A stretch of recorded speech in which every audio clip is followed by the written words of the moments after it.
Всем привет, друзья! С вами, как всегда, я, Макс. И как я всем обещал, на моем обзоре уже Insta360X3. Скажу сразу для тех, кто будет говорить, что это продажный обзор, и то, что я брызгаю слюной, да, действительно, я сейчас буду, наверное, немножко побрызгивать, ну так, нормально. Потому что я люблю эту камеру, у меня была первая инста, я ее разбил. Мне очень не нравилось, что в то время не было защиты на линзы. Как вы видите, да, она у меня уже с защитой на линзу. Я ее купил сразу, причем еще до покупки камеры, чтобы приклеить молниеносно ее. Друзья, давайте сейчас посмотрим ее программное обеспечение. Внизу будет, как всегда, для вас тайм-коды. Я надеюсь на ваши подписки, на ваши комментарии. Так что, друзья, давайте начнем полноценный тест этой камеры. Итак, что у нас идет в комплекте? К сожалению, там не густо. Смотрим. Сама камера. Камера идет без защитных линз. Дальше стандартный провод USB, USB Type-C. Пара наклеек, тряпочка, инструкция и вот такой вот чехол. Чем он удобен? Защищает линзы, защищает защиту для линз. Плюс есть возможность, не снимая чехол, его заряжать. И здесь диодик, видно, заряжена она или нет. Очень удобно, плюс можно не снимать его со штатива или с селфи-палки. Так что вот такой вот комплект. Больше ничего в комплекте нет. По комплектации все понятно. В общем, как-то совсем хило, ничего интересного. Но и цена достаточно прикольная. То есть она стоит в районе там 35 тысяч, что-то в этом роде. Я считаю, что за данные деньги 360 градусов камера это лучший вариант. Да, согласен. Она не для всех, то есть не всем она подойдет. Но тут уже есть вариант обычной камеры. То есть вы можете использовать ее как экшн-камеру. Снимать туда, снимать сюда, снимать пополам. В общем, очень и очень удобная штука. А самое главное, что здесь, наверное, самый удобный интерфейс, который я вообще когда-либо видел. И самый большой экран, который был, ну, по крайней мере, в Insta360, это на 100%. Она реально очень удобная. Так, давайте по параметрам. Приблизительные параметры того, что она может, я сейчас покажу на экране. Что мне понравилось? Это 120 бит, это, естественно, 4К 60 кадров в секунду, она снимает 360, 5,7К. В общем, я не знаю, что про нее такого сказать необычного. Давайте лучше будем тестировать и смотреть, что она из себя представляет. Давайте сначала посмотрим внешний вид камеры. Похож на предыдущий, но он чуть-чуть потолще и, естественно, огромный экран. Здесь две кнопки, кнопка записи и кнопка переключения между передней и задней камерой. В общем, разворота ее еще можно настроить. Диодик здесь, диодик здесь. Дальше идет отсек для батарейки, работает вот таким вот образом, батарейку выплевывает, батарейка огромная, также слот для карты памяти, сам аккумулятор на 1800 мА, выглядит вот таким вот образом, достаточно внушительных размеров.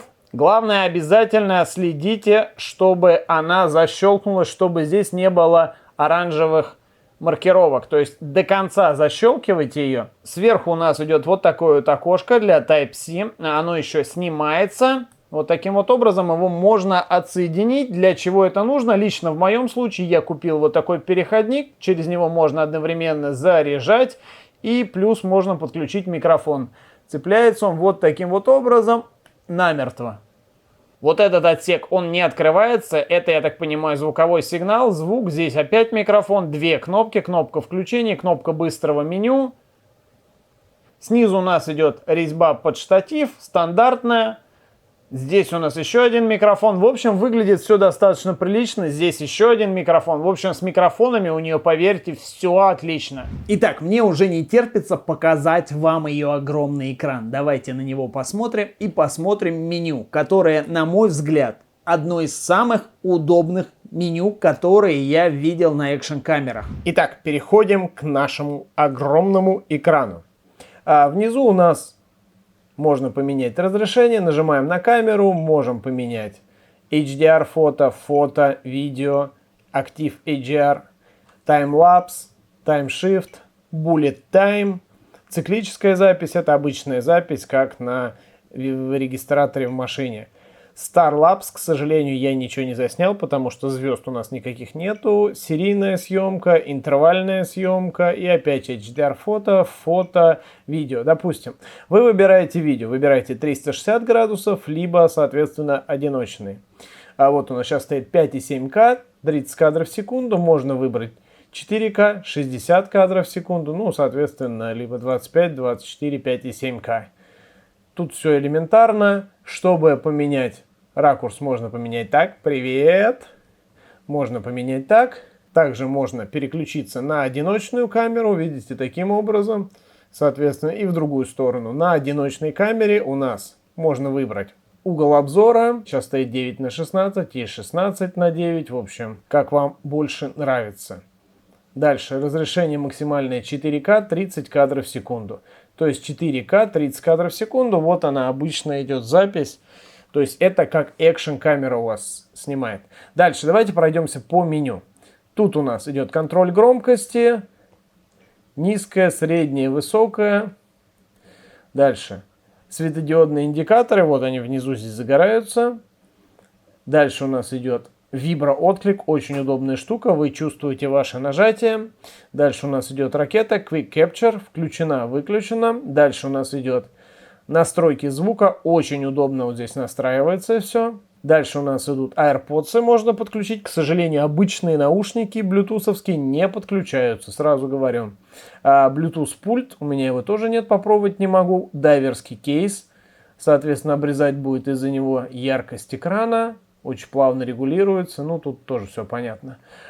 Дальше у нас идет специальные защитные линзы, то есть вы можете включить, если они у вас есть, либо выключить. И настройки. Общая информация, режим USB, Bluetooth Wake Up, то есть чтобы пробуждать камеру через Bluetooth, голосовое управление, без мерцания автоматически стоит, 50-60 Гц, ну в общем тоже... Как всегда. Битрейт видео у меня стоит высокий, я так понимаю, 125, это, наверное, 100. Четкость видео можно выбрать. Дальше усиление внешнего микрофона. Очень удобно, если кто знает, как пользоваться. Очень классная штука. Автоматический сон минута, автоматическое выключение 3 минуты. Языки, естественно, здесь дофига языков. Настройки действия. Это настройки вот этой вот клавиши, которая находится внизу. Можно либо переключать режимы, либо сделать фото, запись видео. Видите, вот таким вот вариантом, к сожалению, других вариантов нету. Сброс к заводским настройкам и сертификации. Все вообще элементарно. То есть это, если вы будете просто вот так делать, можно переключить режимы. Допустим, вот режим фото. 36 мегапикселей, 9 мегапикселей, 16:9. 9:16, в общем, разные варианты. Линейный можно выбрать, это самый такой обычный вариант, грубо говоря, как фотографии вы будете делать. Если вы хотите включить, соответственно, на 72, ставим 60, ставим фото, заходим сюда, и вот 72 мегапикселя, 5 секунд.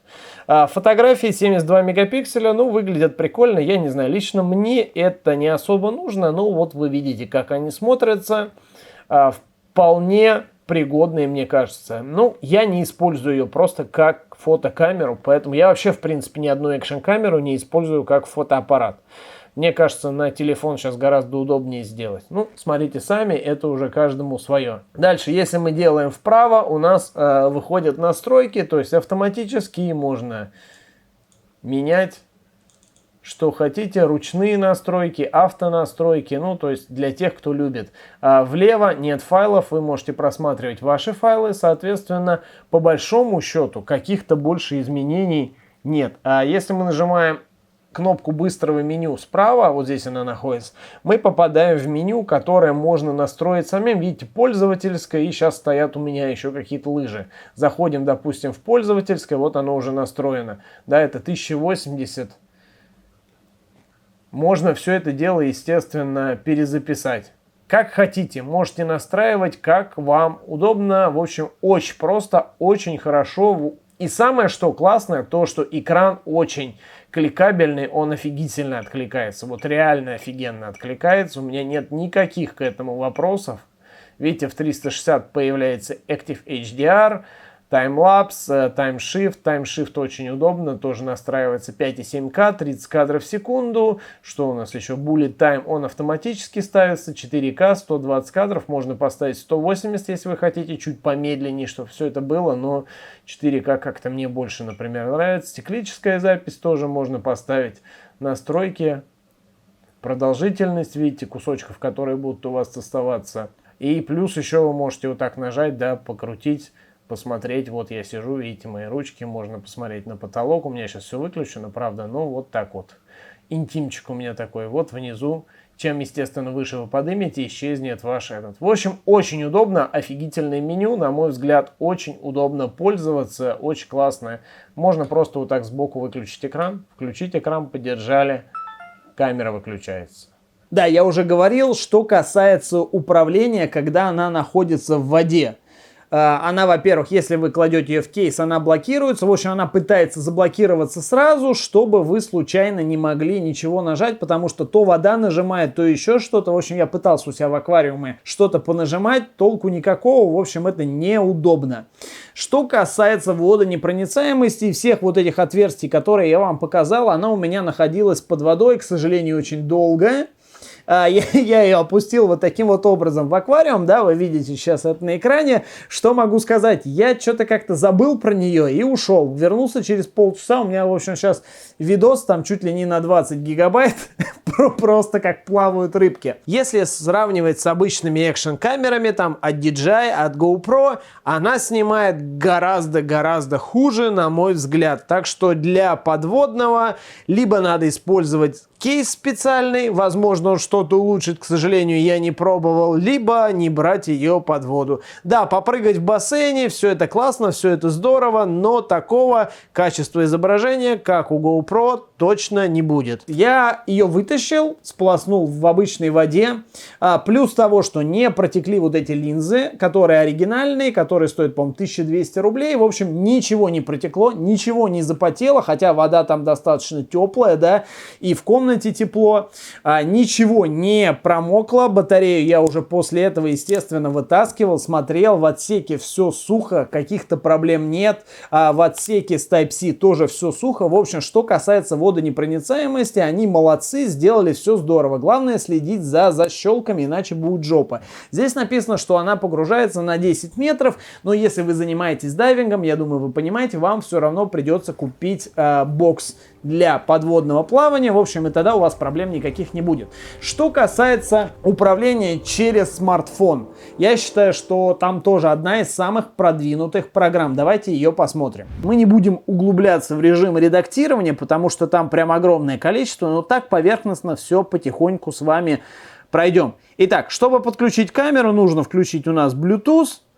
Он включается достаточно просто. Вот он нашел у меня камеру. Я бы не сказал, что камера подключается прям очень быстро, но, по крайней мере, проблем каких-то нет, и редактировать все это дело можно прямо с камеры. Так, вот она у меня подключилась, она мне показала то, что у меня сейчас сохранено на камере, то есть, я не знаю, вот то, что мы сейчас записали. Видите, насколько быстро файл грузится. Видите? Я могу все это дело, естественно, смотреть. В режиме автоматическим он сам все это дело анализирует и делает вам ролик. В режиме Snap все очень просто. Смотрите, допустим, я ставлю вот 16:9, да? Так вот, 16:9 для того, чтобы, я не знаю, залить в ТикТок, да? Вы в это время едете, там, я не знаю, на видео на скейте. Смотрите, я вот специально сюда вынесу телефон. Как это работает? То есть я нажимаю, вот мой ролик, видите? Я нажимаю на REC и начинаю крутить телефоном. Теперь у нас пошла запись 360. Можно нажать на экран. То есть, грубо говоря, то, что я кручу камеру, то и будете видеть в этом кадре. Допустим, вы знаете, что сейчас вот вам нужно снять вот эту коробку, а потом резко перейти, допустим, там на телевизор, либо на освещение, либо вот еще куда-то. В общем, на ваш вкус и цвет. Дальше переходим в монтаж. Это обычная монтажная программа. Здесь куча всего. В общем, огромное количество. Можно нарезать, скачать всякие эффекты, фриз, ускорить, замедлить. Ну, в общем, обычный монтажный стол, я думаю, что здесь даже нечего говорить. Так, лента, ну, это типа Инстаграма, история, вы можете посмотреть, например, да, вот, NoSmod, вы можете посмотреть видеоролик, который вам покажет он, соответственно, у меня сейчас просто нет интернета, и использовать, допустим, этот шаблон, выбрать файлы, и он вам сделает вот этот эффект, либо вот этот эффект, либо этот эффект, в общем, все эффекты, которые здесь есть.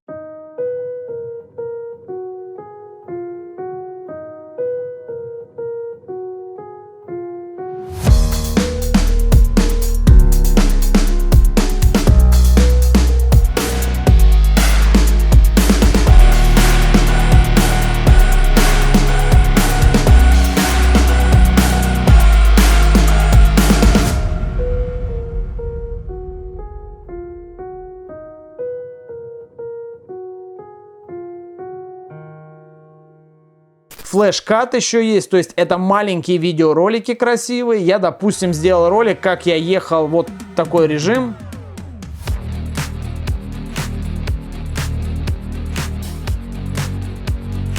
Причем самое, что интересное, да, вы, например, тыкаете «Использовать шаблон», и он вам говорит, сколько нужно, видите, роликов. Допустим, вот смотрите, я хочу сделать первый кадр, вот этот вот, он падает сюда. И смотрите, что очень удобно, да, допустим, он упал сюда, и вы можете сделать уже готовый кусочек, именно который будет вот в этом, видите, выбрать, допустим, вот мне нужно вот эту часть, нажимаете ОК, и он уже вставляет сюда именно эту часть. Дальше выбираете остальные ролики и, ну, в общем, делаете это. Также можно, естественно, с телефона вставить ваши видео. Дальше у нас идет настройки, ну, здесь все элементарно, какие-то золотые баллы, я так и не понял, нахер они нужны.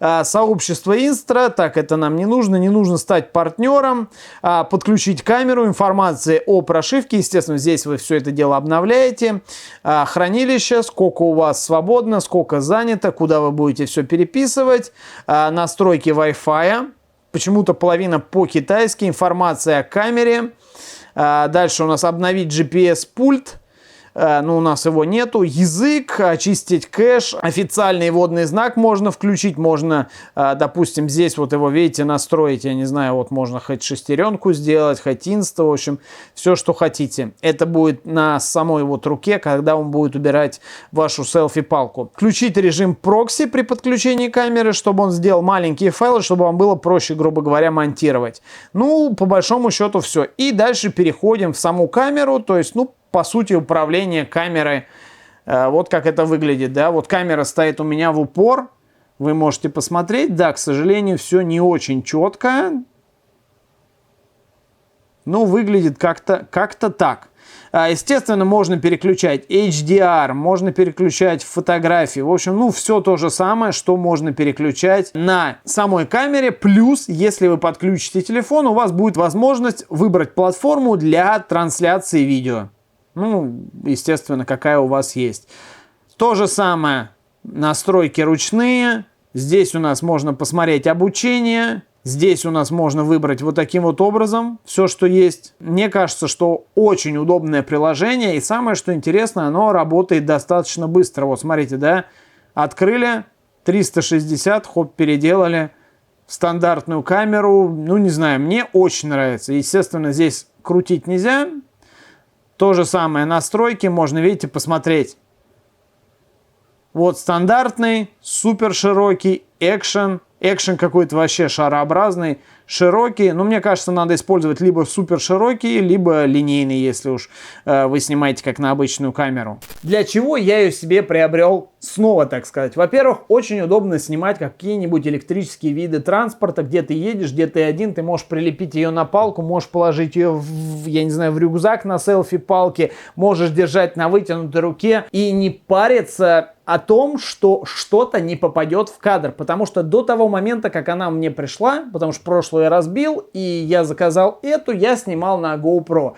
Никаких претензий у меня GoPro нету, сами понимаете, я ее тоже люблю, никаких проблем. Но когда ты снимаешь то же самое моноколесо, ты должен знать, то есть если ты ее сделал чуть в сторону, она, соответственно, снимает чуть в сторону. Тут ты вообще не паришься, ты занимаешься своими делами, а дома уже, естественно, чуть подольше идет обработка. Но опять же таки об обработке есть уже плагин для Premiere. В общем, никаких проблем вообще нет с этой обработкой. Но да, она все равно займет дольше времени. К чему я все это говорю? На самом смартфоне обработка просто великолепная, на мой взгляд. Она настолько удобная, и люди, которые, допустим, занимаются только ТикТоком, я не знаю, только Инстаграмом или чем-то таким, чтобы можно было слепить быстро видео, классное видео, необычное видео и выложить в сеть. Это супер удобно. То есть там есть все, и все самое, что интересное, бесплатно, без какой-либо сумасшедшей рекламы. Даже есть готовые варианты, если вы не умеете что-то монтировать и не хотите.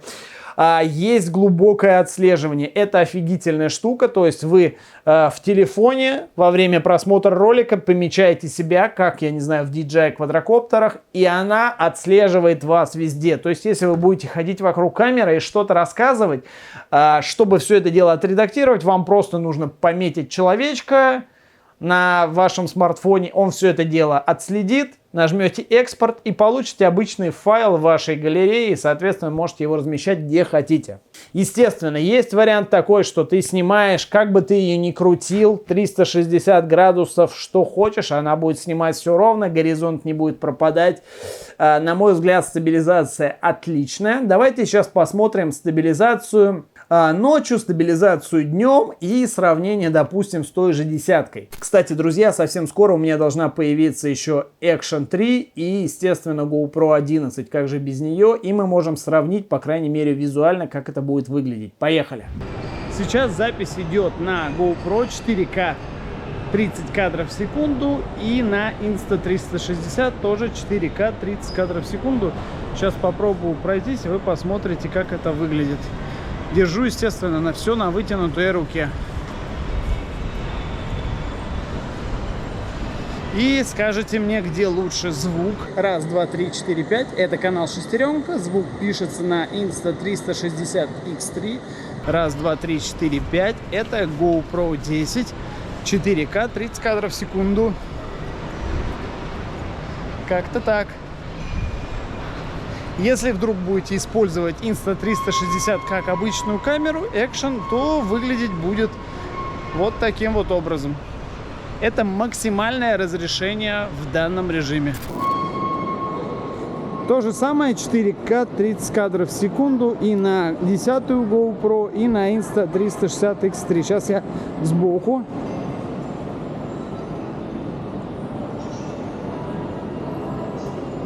Мне кажется, на инсту гораздо темнее.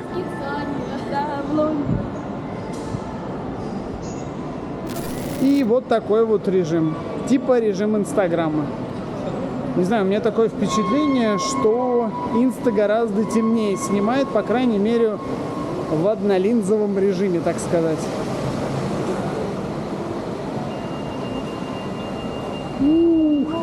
Я думаю, что это самый жесткий тест данной камеры. Итак, сейчас стоит режим с одной стороны. То есть она снимает как обычная экшн камера, та же самая GoPro или еще кто-то. Сейчас полная ночь, идет дождик, шум дороги рядом. Я не знаю, как вы меня слышите. В общем, снято все в 4К, 30 кадров в секунду. Сейчас тут попробую пройтись, где есть немножко света. Так как дождик идет, сейчас может на объектив попадать, но я вроде как под зонтом, вот без зонта. Ха-ха, выгляжу я вот таким вот образом. Сейчас на меня смотрят люди, думают, что я сумасшедший. Ну, в принципе, они и правы. Я, наверное, единственный ночной блогер, который сейчас почти в час ночи идет под проливным дождем ночью и разговаривает сам с собой. Так что вот такая вот запись идет сейчас на одну линзу. Сейчас попробую переключусь на 360. Так, это 5,7К, 30 кадров в секунду уже в 360. Не знаю, смотрите, как по качеству. Видно, не видно. Выгляжу как-то так. Что касается тряски, я думаю, что ее не должно быть. Хотя, может быть, ночью она такая же, как и у GoPro. Вы знаете, что камеры GoPro очень слабенькие на стабилизацию именно в ночное время суток. Днем-то у них все шикарно. Я считаю, что, наверное, даже лучше, чем у кого-либо. Но вот вечером в плохое освещение, в плохую погоду у них все прям очень плохо.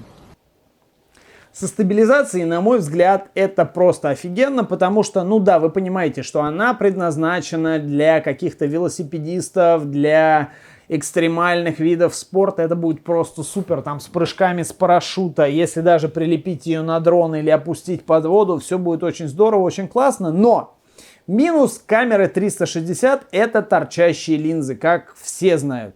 Я угробил камеру, она у меня стояла вот таким образом и просто упала на землю, соответственно, появилась царапинка посередине родной линзы, вот прям вот здесь она, зараза, у меня появилась, и мне пришлось камеру продавать, потому что на тот момент, по-моему, нельзя было поменять, это было давно, причем когда еще даже защиты не вышли. В общем, было очень обидно. Здесь я купил эти защиты, стоят 1200 рублей, да. И, на мой взгляд, по крайней мере, ты ее разбил, купил новые, поставил, проблем каких-то нет. Экстренная вставка. Я сижу, монтирую видео, которое вот буквально снимал вчера. И я заметил, после того, как я приклеил защитные линзы, которые у меня стоят, причем самое, что интересно, я их продувал перед тем, как приклеить. Все здорово. Но в домашних условиях, либо в условиях, где у тебя бьет какой-то свет, то есть это не солнце, на улице, когда я снимал, я не обратил на это внимания. То есть я даже сейчас просматривал, я не обратил особой разницы, да, ну то есть то, что она снимает с линзы и то, что она снимает без линзы. Но в домашних условиях я увидел огромное количество пыли. Я не знаю, с какой стороны она села. Вроде все протерто, вроде все аккуратно. Не знаю, может быть снаружи она липнет, может быть снутри осталось, хотя я опять же таки продувал. Но качество, вот я не знаю, я сейчас вам попытаюсь показать, вы увидите. И вы видели вот на тесте микрофона прям вообще просто убийственно похабное. Сейчас я просматриваю видео, которое я снимал в авиапарке. По-моему, да, в авиапарке мы идем. Тоже с этой же линзой наклеенной. То есть такого эффекта нет. Видимо, когда попадает свет за счет того, что, ну, я не знаю, видно вам, нет, линза, она чуть больше, чем сама родная линза. И, видимо, за счет вот этого промежутка он, я не знаю как, не фокусируется, а вот эти вот места прям заляпанные, во-первых, вот точечки появляются. И плюс отражается свет, переламливается и получается ужасная картинка. Так что, друзья, вот честно вам скажу, я, наверное, их все-таки отлеплю, потому что я посмотрел сейчас в Алиэкспрессе, я нашел за 3000 родную линзу стеклянную. То есть родную я имею в виду, если вдруг она у вас упадет и разобьется, можно будет купить вот эту и приклеить вместо родной. Не знаю, она сколько пропадет, там водонепроницаемость или еще что-то, но вот эту я отклеивал, вода туда не попадает. Даже не потеет, никаких проблем нет. Так что, друзья, я думаю, что, наверное, все-таки придется снимать, особенно если вы будете видео делать ночью, допустим, вы едете на велосипеде или еще на чем-то, и постоянно у вас будут мелькать какие-то фонари или какое-то освещение, вы просто замучаетесь потом с этой записью. Хотя штука действительно удобная, и она классно держится, не мешает и действительно защитит вашу линзу. Так что тут придется, наверное, жертвовать и выбирать. Смотрите сами. Что я еще посоветую купить? Это наклейку на экран и силиконовый чехол. На мой взгляд, силиконовый очень удобен. Если вы будете снимать часто с петличкой, то есть переходник, где петличка вешается сбоку, чтобы она не попадала, ну, грубо говоря, визуально, чтобы ее было не видно. Это тоже очень удобно, но лично я не так часто снимаю с петличкой, поэтому мне силиконового чехла достаточно. Он защищает и камеру, и она, если вдруг слегка упадет, ничего страшного не будет. И, естественно, он подходит под линзы. Также я докупил это Bullet Time Cord. Это такая штука, которая вытягивается на шнуре. Я уже показывал в своих шортсах. Ты крутишь ее вокруг себя, я не знаю, так, сяк, в общем, крутишь как хочешь. И у тебя получаются вот такие вот замечательные видосы. Они реально очень клево смотрятся. Можно сделать разные переходы. Я не знаю, в общем, все зависит от вашей фантазии. Но обычной камерой, я не знаю, той же Action 3 или GoPro 11, какое бы там качество изображения не было, все равно так классно, мне кажется, не получится. Дальше, естественно, я взял мик-адаптер, обычный, вот такой вот маленький. Он очень удобный, держится хорошо, то есть одновременно вы можете поставить камеру, подключить к ней Powerbank, подключить вашу петличку, поставить ее в центре и ходить что-то показывать, объяснять. Она у вас будет работать долго и звук будет идти с петлички. Смотрите, сейчас у меня снимает данная камера. Вы меня слышите сейчас через вот эту петличку в мою камеру. Раз, два, три, четыре, пять. Это канал шестеренка. Теперь давайте запишем звук именно с данной камеры. Вот как будто вы ее держите в руке. Я ничего пытаюсь не закрыть. Ни один микрофон вроде не закрыл. Убираю петличку и начинаю разговаривать с вами через камеру Insta360, 4 кадра в секунду. И сейчас я начинаю разговаривать с вами через Insta360, 4К, 30 кадров в секунду. В общем, как обычная экшен камера. Кстати, идет небольшая задержка на экран. Ну, совсем небольшая, но, по крайней мере, вы все видите и проблем каких-то нет. Так, теперь, что я хочу сделать? Заканчиваю запись. Беру переходничок. Так. Беру петличку. Слушайте, очень классно сделано. Раз, два, три, четыре, пять. Я разговариваю в петличку. Друзья, смотрите, я вам сейчас покажу камеру. Здесь, наверное, вам видно, да? Там появился наверху микрофончик. И видно мой голос. Скорее всего, этот вариант больше нужен для тех, кто будет использовать радиопетличку, так как камера офигительно записывает звук, вот если держать ее вот таким вот образом. Естественно, если вы ее поставите на штатив и отойдете там в сторону или еще куда-то, то, конечно же, надо будет обязательно сделать такой вариант, чтобы подключить беспроводную петличку, повесить микрофон и вообще не париться по поводу того, услышат вас люди, не услышат вас люди, увидят. То есть вы можете ходить вокруг камеры, делать что хотите, я не знаю, там кататься на моноколесе, показывать природу вокруг или еще что-то, и все это дело комментировать, и проблем у вас никаких не будет. Автоматически отключается экранчик через какое-то время, то есть если вам нужно, просто нажимаете на кнопку включения сбоку, и экранчик опять загорается, и вы можете посмотреть, что вы снимаете. Но в случае, вот когда вы снимаете в режиме обычной камеры, это нужно. Если вы снимаете в 360, то это вообще нафиг не нужно, и даже париться вам нет смысла по этому поводу. Просто ставите вот так камеру, ну, естественно, на штатив, и ходите, делаете, что хотите. Это очень удобно. Раз, два, три. В общем, идет камера с Insta360. Нравится вам звук, не нравится, уже решайте сами. Так, что касается того, сколько камера проработала, давайте посмотрим на видео. Так, с нуля. 5,7К, 30 кадров в секунду. Так, начинаем запись.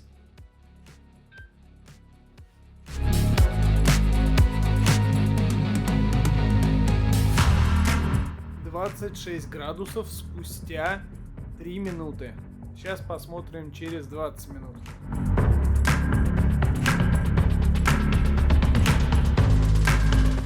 «35 градусов спустя 22 минуты 32 секунды», да. Ну, где-то так.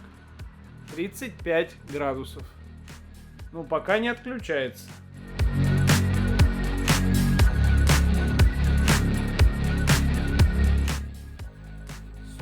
Градуса.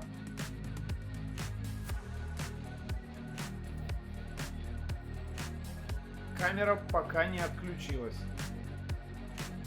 Осталось одно деление.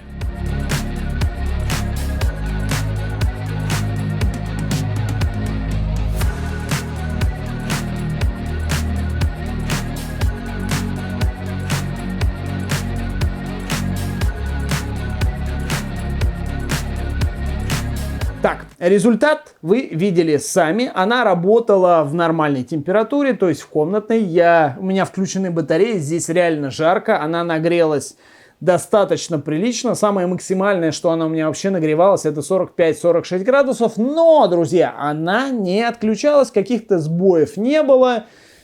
В общем, на мой взгляд, даже одного аккумулятора для хорошей съемки, я не знаю, того же там электротранспорта, мне кажется, что достаточно прилично. То есть по сравнению с GoPro она достаточно долго работает. И это классно, плюс, естественно, вы можете докупить еще аккумуляторы, заряжается данный аккумулятор через Type-C камеры, есть отдельные зарядки, отдельный аккумулятор, в общем, ну, как всегда, я не буду вам даже объяснять. Я понимаю, что сравнить там с камерой Sony или еще с чем-то это невозможно, но для 360 за такую цену, мне кажется, что качество отличное. Смотрим.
Так что, друзья, все зависит, конечно, от вашего выбора. Лично мое мнение, если бы я куда-то поехал в путешествие, допустим, я бы, наверное, взял коптер, взял бы GoPro и взял бы Insta360. Это был бы, наверное, идеальный, на мой взгляд, комплект для того, чтобы сделать классные видео. Что об этом думаете вы? Обязательно пишите внизу под видео. Я готов с вами пообщаться, с удовольствием. Подписываемся на мой Telegram, там тоже можно пообщаться, спросить что-то. И, как вы понимаете, камера мне очень понравилась, и я ее купил не для того, чтобы сделать обзор, я вам говорю об этом абсолютно честно, а для того, чтобы она у меня была как рабочий инструмент. Потому что с камерой Sony я не смогу куда-то поехать и что-то снять такое, потому что мне тупо будет жалко камеру. Тут я абсолютно спокойно с ней ехал на моноколесе, держа ее на палке практически у асфальта, в дождь, и как-то я особо не переживал. Даже с защитными линзами я знал, что если вдруг я ее сломаю, ну 1200 рублей заплачу еще раз, либо куплю китайский аналог.